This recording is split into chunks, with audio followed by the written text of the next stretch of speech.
Olá, pessoal. Estamos aqui para mais uma aula, pelo menos para o começo de mais uma. O nosso próximo assunto será acentuação gráfica, tá ok?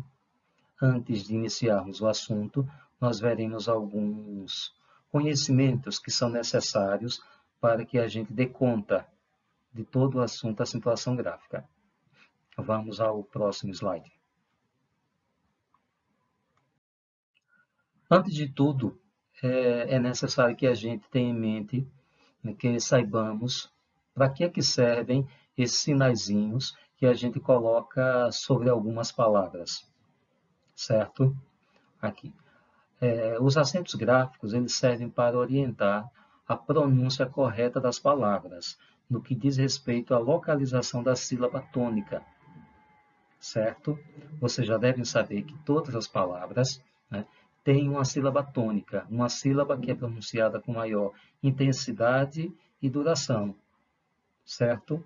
Que se contrapõe, né, às sílabas átonas, aquelas sílabas que são pronunciadas com menos força, menor intensidade, tá ok?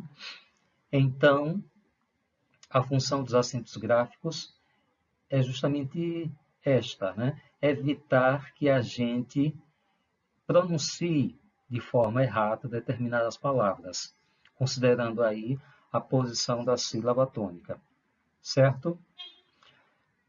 Quando a gente comete um erro, esse tipo de erro, de ler, pronunciar erroneamente a sílaba tônica de uma palavra, esse tipo de erro é chamado de silabada. É quando a gente desloca o acento tônico de uma palavra, né, que fica em determinada sílaba e a gente transfere para uma outra sílaba. Eis aí o erro conhecido como silabada, né? Nós temos alguns exemplos. Creio que vocês já se depararam com algumas dessas palavras. A primeira é rubrica, né? Rubrica. A palavra correta é rubrica. A sílaba tônica é bri. No entanto, o que a gente mais ouve é a pronúncia errada. Rúbrica. Não é mesmo? É muito comum as pessoas, em vez de falarem rubrica, falarem rúbrica. Mas a forma correta é rubrica, e jamais rúbrica. Ok? A próxima palavra é essa aqui, olha. Né? Como será que vocês pronunciam? Nobel ou Nobel? Né? A pronúncia correta é Nobel. Como a palavra não tem acento algum, isso nos diz que a sua sílaba tônica é bel. Portanto, a pronúncia deve ser Nobel, jamais Nobel. E quem foi que nunca falou? Olha, a situação tá ruim, viu? Ruim, ruim. Não é ruim. A palavra não é uma paroxítona, né? A palavra é uma oxítona.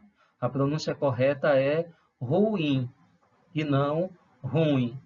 Quando a gente desloca a sílaba tônica do in para o ru, a gente comete um erro de silabada. Certo, pessoal? E é justamente aí que entram os acentos gráficos, ou não entram, certo? A pronúncia correta das palavras vai ser orientada tanto pela presença dos acentos gráficos quanto pela sua ausência. Perceberam que aqui, em todos os exemplos, nenhuma palavra recebeu acento gráfico, certo? Então, essa ausência também vai nos orientar, a ausência dos acentos gráficos. Vamos para o próximo slide. Vamos relembrar os acentos gráficos da língua portuguesa. Primeiramente, temos o acento agudo, certo? É o mais comum deles. Aquele acento voltado para a direita, certo? Como na palavra táxi, sobre a vogal A. Este acento recebe o nome de acento agudo. O próximo acento é chamado de acento grave, certo? Ele é usado unicamente nos casos indicativos de crase, ok? como na palavra, como na expressão, às vezes, né? É parecido com um acento agudo, só que é voltado para a esquerda. Pêsames, né? Vai trazer o acento circunflexo, né? Sobre o E. Este acento, né? Com o formato de um chapeuzinho, o nome é circunflexo.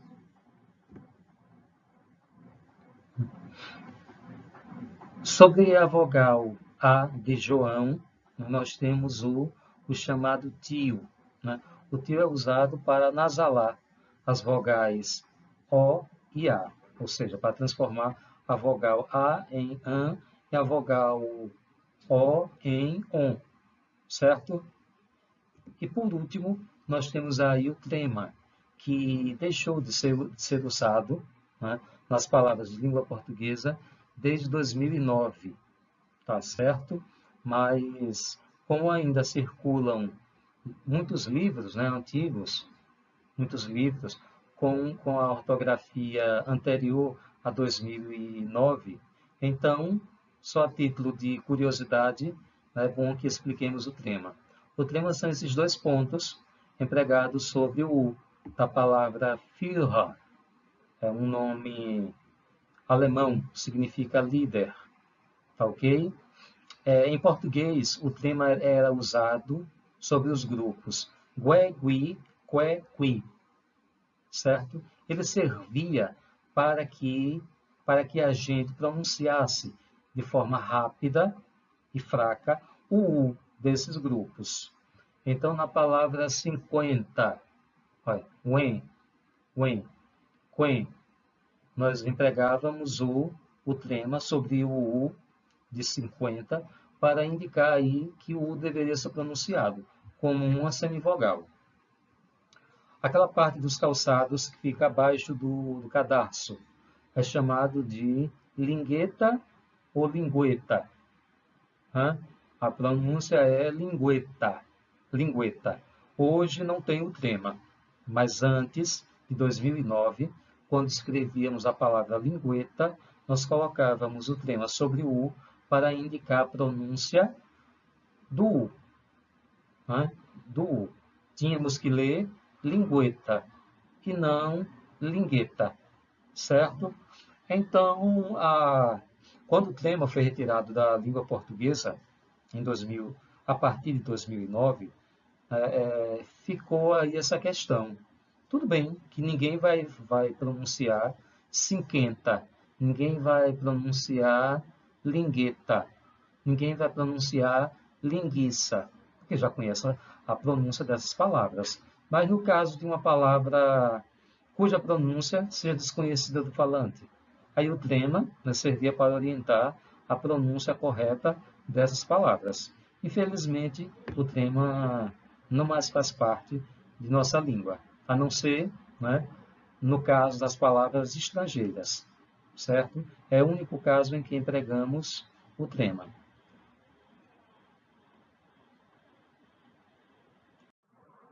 Antes de começarmos propriamente o assunto, a acentuação gráfica, será necessário revermos alguns pré-requisitos para que a gente domine de forma mais eficaz o assunto acentuação gráfica. Pré-requisito nada mais é do que um conhecimento prévio necessário para que aprendamos algo mais à frente.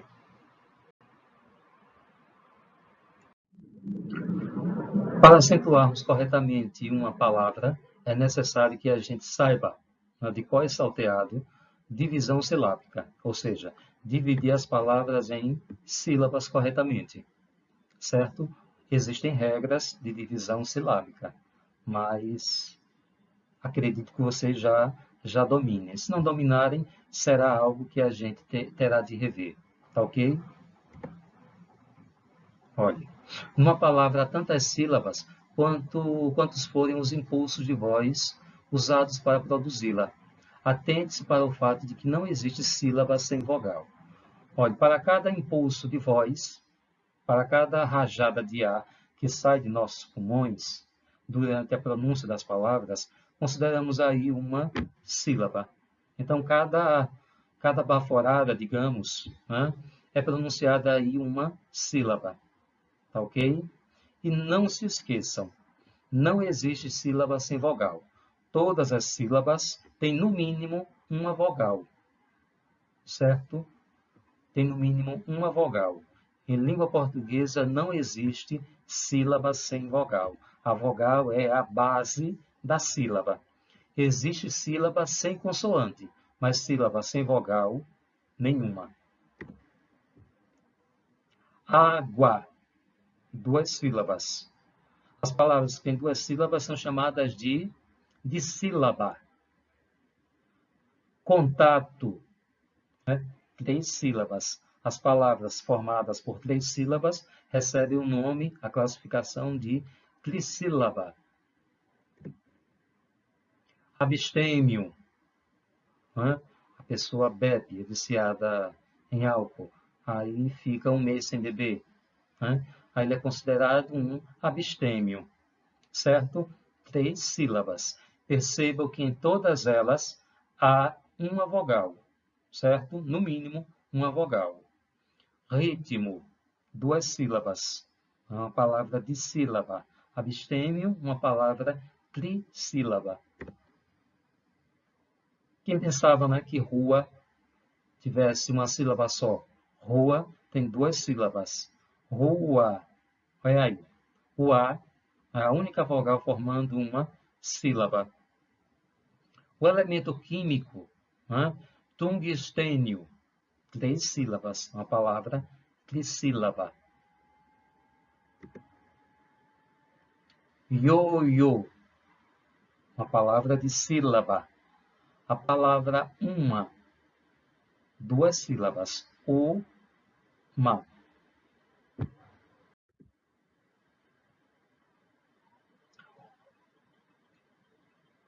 O próximo assunto, pessoal, o próximo pré-requisito que precisamos dominar é a chamada sílaba tônica.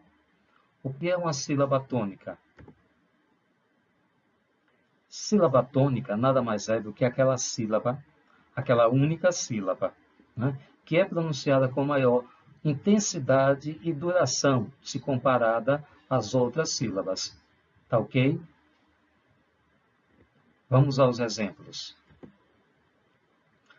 A palavra cadeira. Percebam que a sílaba que está escrita com letras maiúsculas, isso indica que é a sílaba tônica. Cadeira. Se a gente for gritar a palavra cadeira, vai ser um grito assim, ó. Cadeira. Então, essa sílaba que se prolonga durante a emissão dela na forma de um grito é que é a sílaba tônica, certo? Quando a gente grita por Maria, Maria, qual foi a sílaba que se prolongou? Uri, tá ok? Então, a sílaba tônica de Maria é ri. É berço ou berçó? É berço, né? A sílaba tônica de berço é ber, ok? A próxima é trabalho, certo?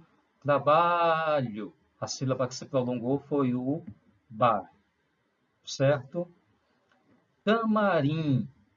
Camarim. A sílaba tônica, aí no caso é a última sílaba. Rim.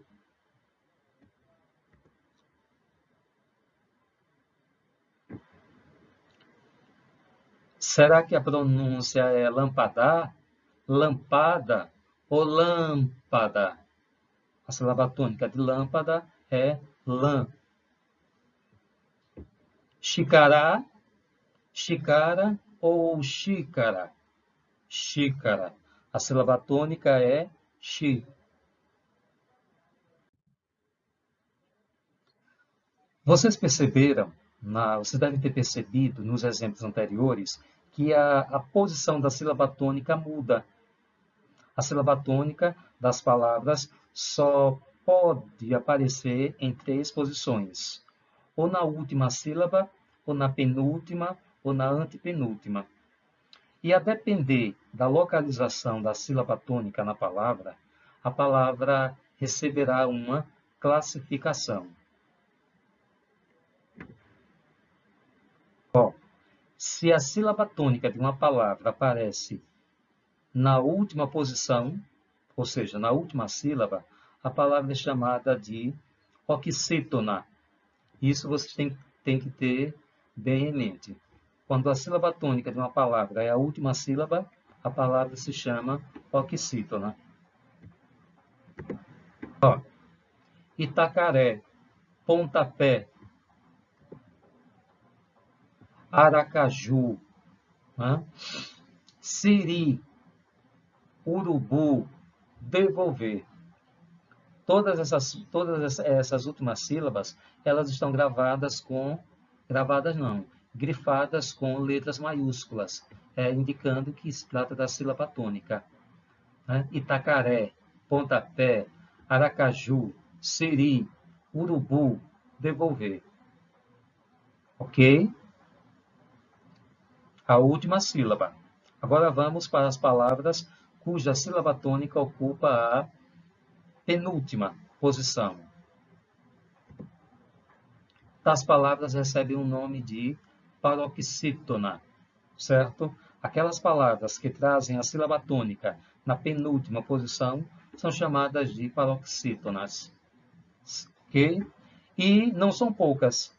As paroxítonas na língua portuguesa representam aproximadamente 70% das palavras. Ou seja, de cada 10 palavras da língua portuguesa, 7 são paroxítonas. Vamos lá.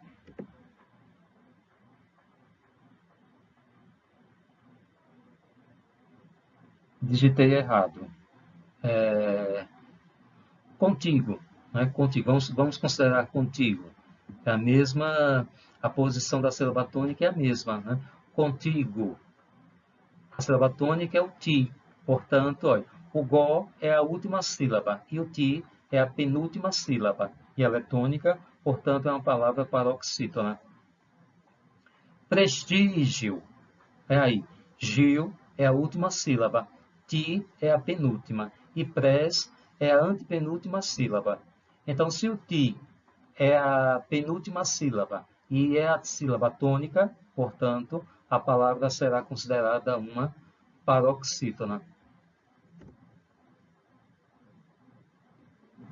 Dinheiro. A última sílaba é ro, a penúltima é nhei e a antepenúltima é di. Então, se a sílaba tônica for a penúltima, como estamos vendo, então dinheiro é uma palavra paroxítona. O mesmo podemos falar da palavra robusto. Olha, o to é a última sílaba, o bus é a penúltima sílaba e o ro é a antepenúltima sílaba. Se o bus é a penúltima sílaba e é a tônica, então aí temos uma palavra paroxítona. Ok? Vamos ver se há mais exemplos. Temos sala, uma palavra somente com 2 sílabas, e a sílaba tônica é sa, a penúltima sílaba. Percebam que sala, como tem 2 sílabas, ela terá somente a última sílaba, que é lá, e a penúltima sílaba, que é sa. Certo? O próximo exemplo é garrafa. Fá é a última sílaba, Rá é a penúltima sílaba e Gá é a antepenúltima sílaba. Como Rá é a penúltima sílaba e é a sílaba tônica, então a palavra garrafa entra aí para a classificação das palavras paroxítonas. Ok? Vamos ver agora a classificação mais fácil.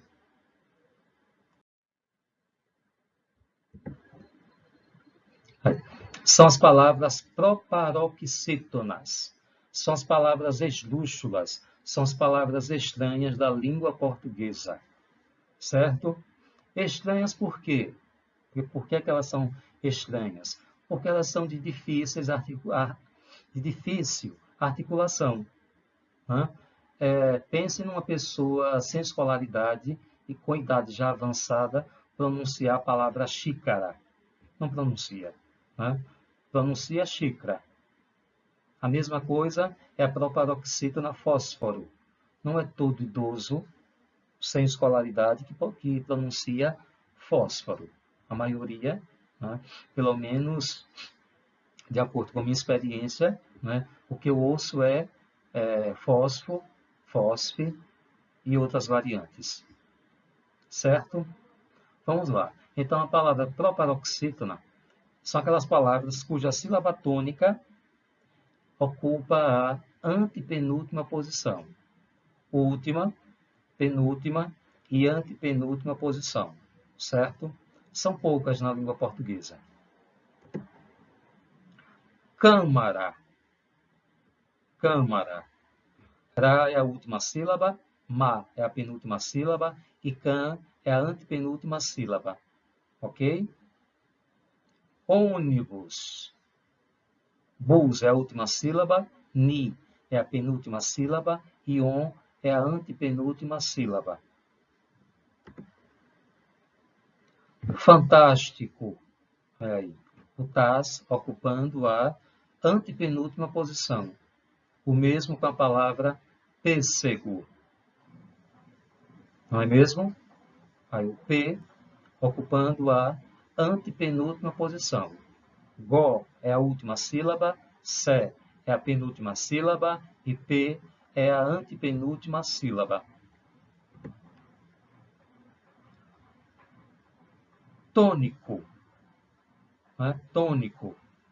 Aí, o acento tônico e o acento gráfico ocupam a antepenúltima sílaba. Có é a última, ni é a penúltima e tom é a antepenúltima sílaba. Não se esqueça, a gente classifica, né? Faz a classificação do final para o início. Última, penúltima, antepenúltima. Ok? E pêsames. Pêsames. Né? Pêsames. Também se trata de uma proparoxítona. Vamos ver se há mais exemplos. Encontros, o próximo tópico, né, que devemos destacar, explicar, seria encontros vocálicos. Mas o vídeo já está longo, nós já temos 22 minutos de vídeo, então vamos deixar este pré-requisito para a próxima aula, tá ok? Agora vocês vão lá no Google Formulários e resolvam a atividade proposta. Certo, turma? Bom final de semana a todos.